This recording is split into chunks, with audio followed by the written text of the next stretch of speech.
You have to be kidding me. That is impossible. That is absolutely impossible what he just did.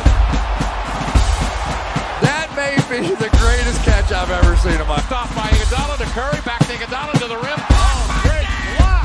James out of nowhere, skies to the right. You've got Marshawn Lynch in the backfield. You've got a guy that's been borderline unstoppable in this part of the field.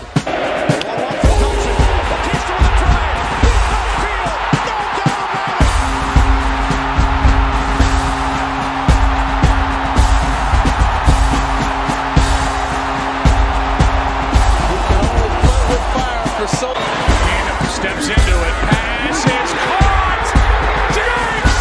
Sideline! Touchdown! Unbelievable! Vikings win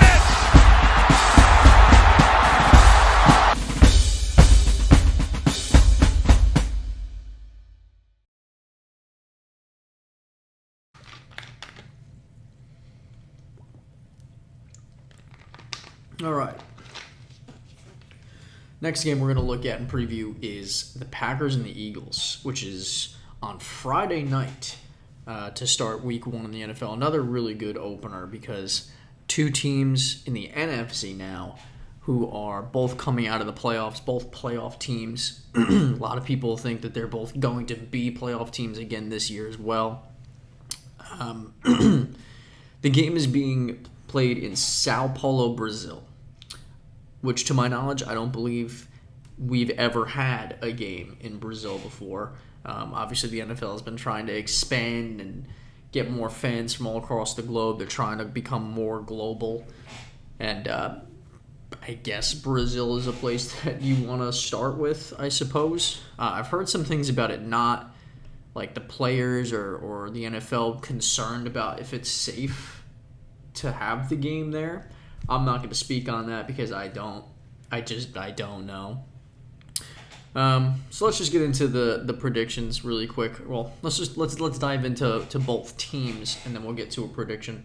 The Eagles in this game are favored by 2.5 points. But before we dive into why or if I agree with that, I want to talk about kind of how the Eagles and the Packers ended last season.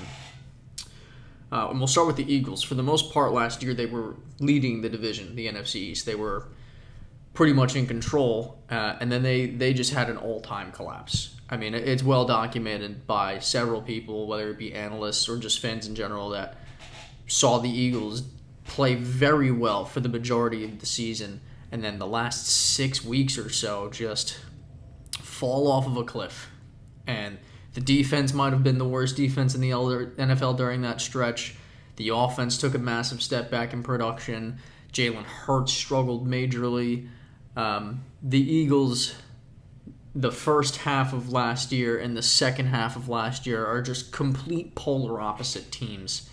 And you would imagine...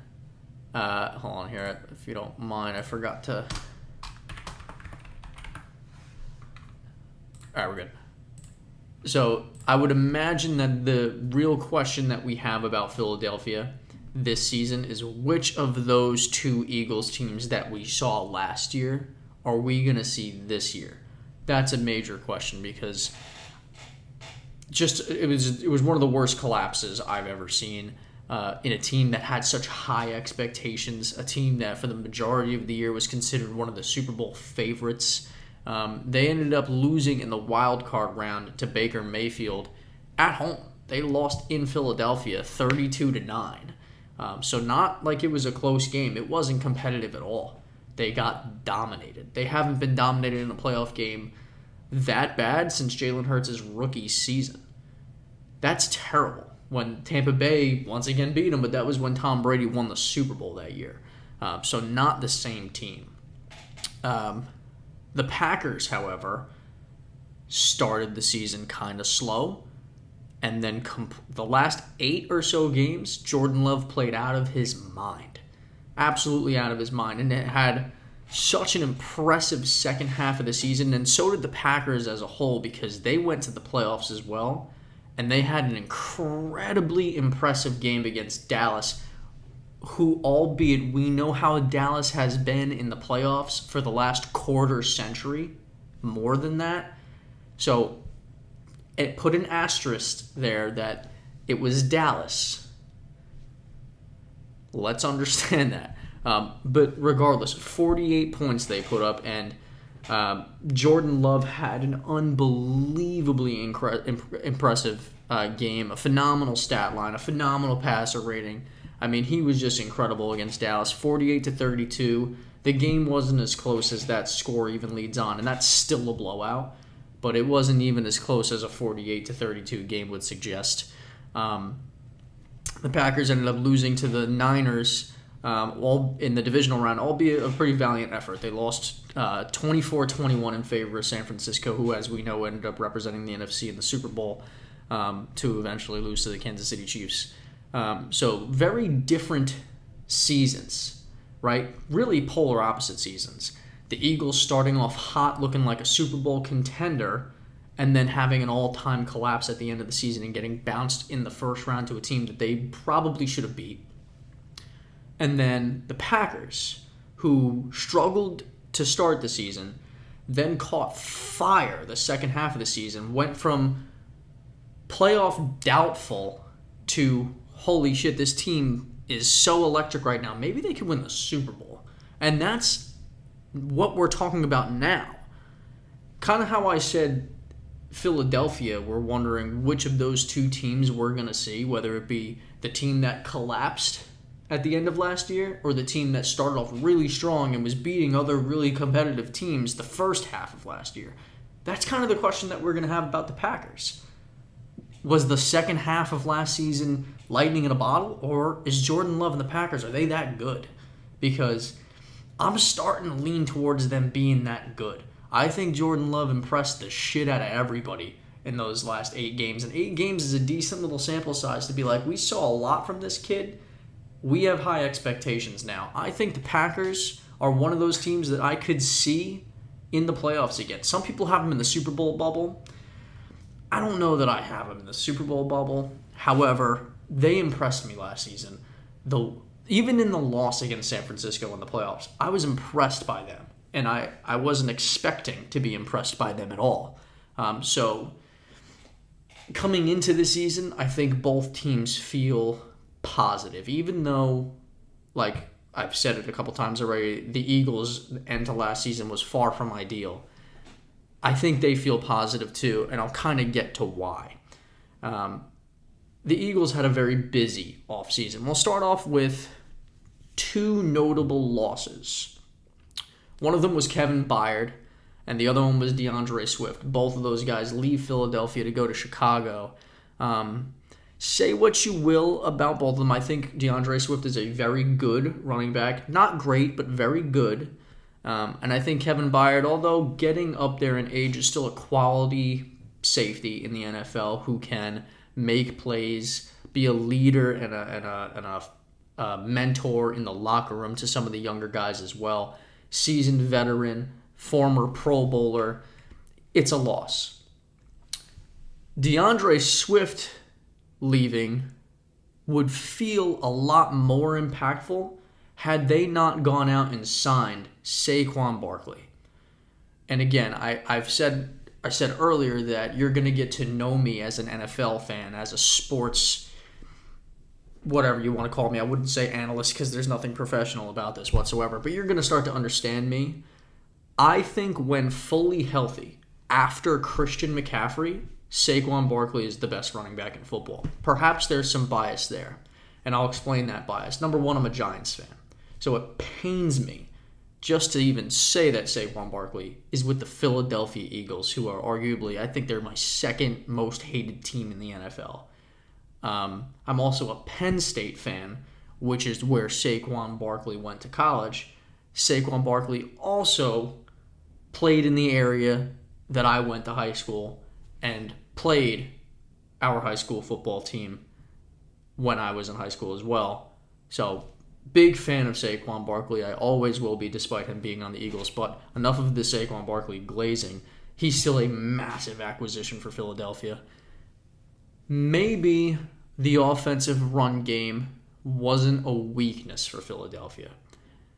But they lost DeAndre Swift and replaced him with someone who I believe is one of the best running backs in football, second best in my opinion. I understand that can be argued, but when fully healthy, I believe heavily in Saquon Barkley from an athletic perspective.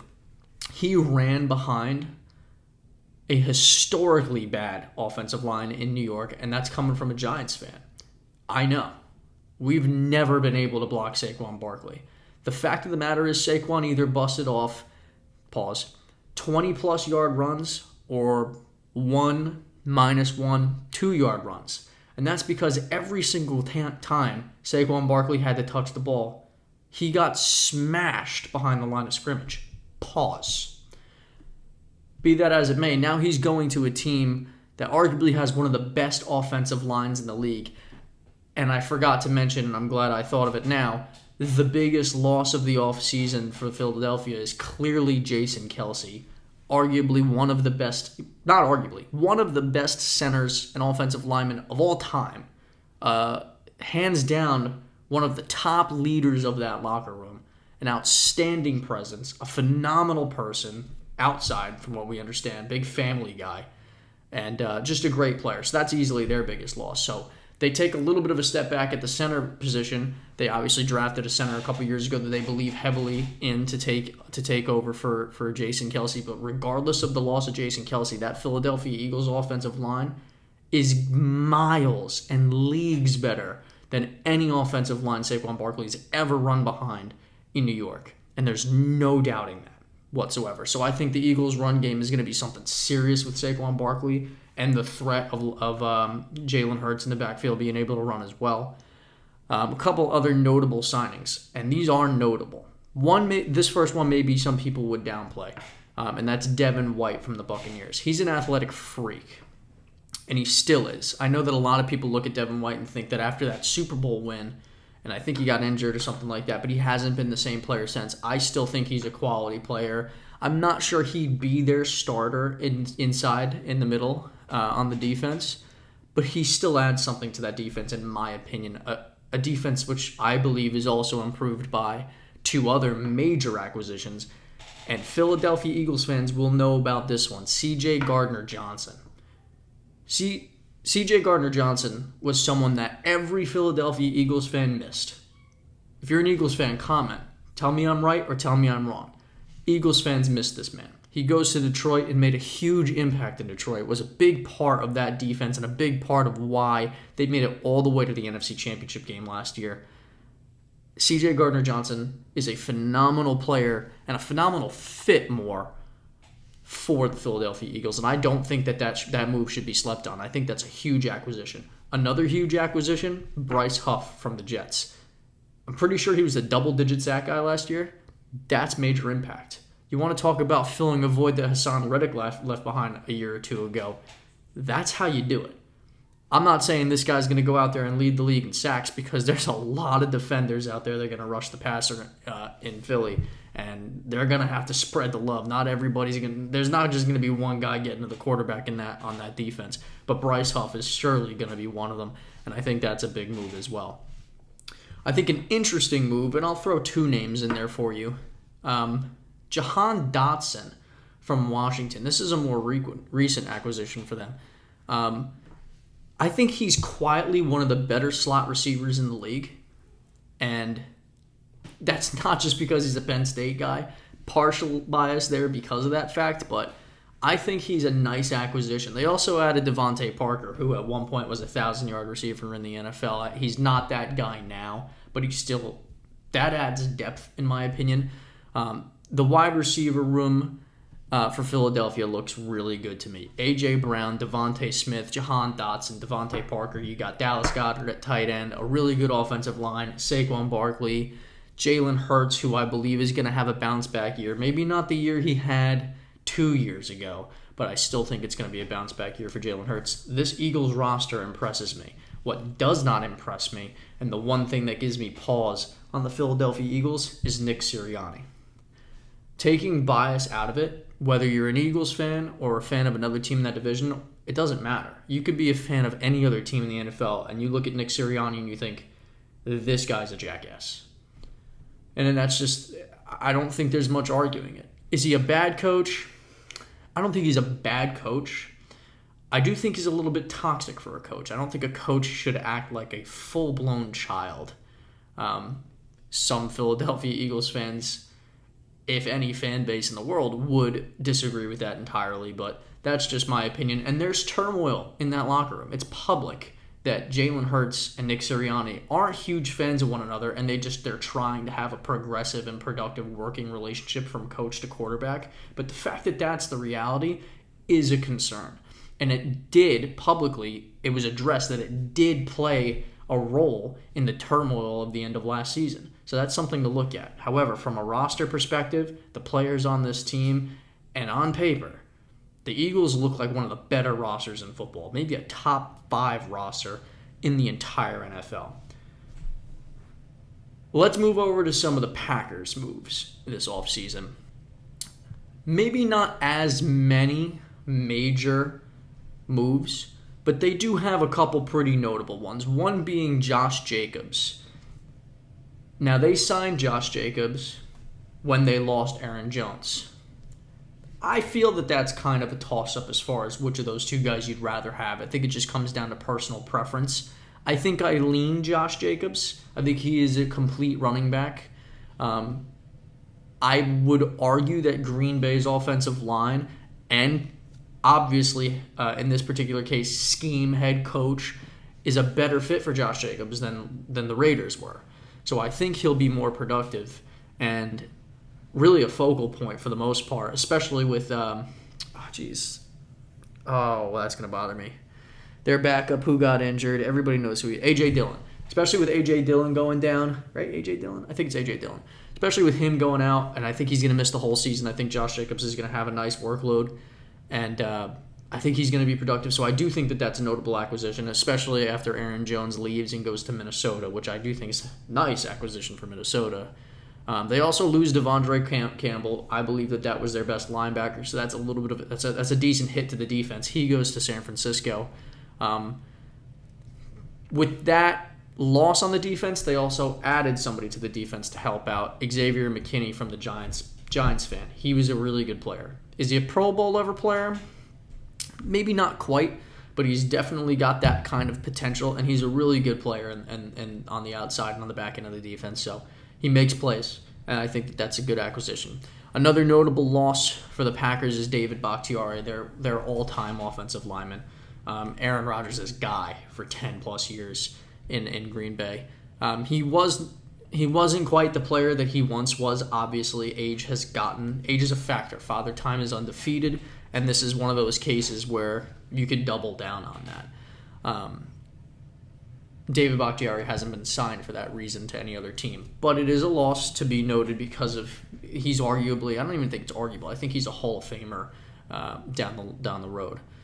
I'll quickly touch on Jordan Love, and I'm going to go into pretty good depth as far as where I rank quarterbacks in the NFL this season, the starting quarterbacks for Week 1. I am very impressed with Jordan Love when I wasn't for a long time. When he got drafted to the Packers, it was very Favre and Rodgers-esque, obviously, because of the situation when we had Aaron Rodgers fall and the Packers drafted him when Brett Favre is their Hall of Fame quarterback already set in place. He's on the bench for 3 years, learns under Favre. Favre gets disgruntled and walks. Rodgers steps in, and he's a phenom. Granted, Jordan Love wasn't supposed to go number 1 overall, but he still had a lot of raw physical talent. And similarly to the situation with Rodgers and Favre, obviously also on the Packers, you had a Hall of Fame quarterback set in stone. You draft a young kid with a lot of physical talent. He learns on the bench from a Hall of Famer for 3 years. The Hall of Famer gets disgruntled, leaves for the Jets, similarly to Brett Favre. He comes in, struggles at first, but later on in the season looks like a phenom.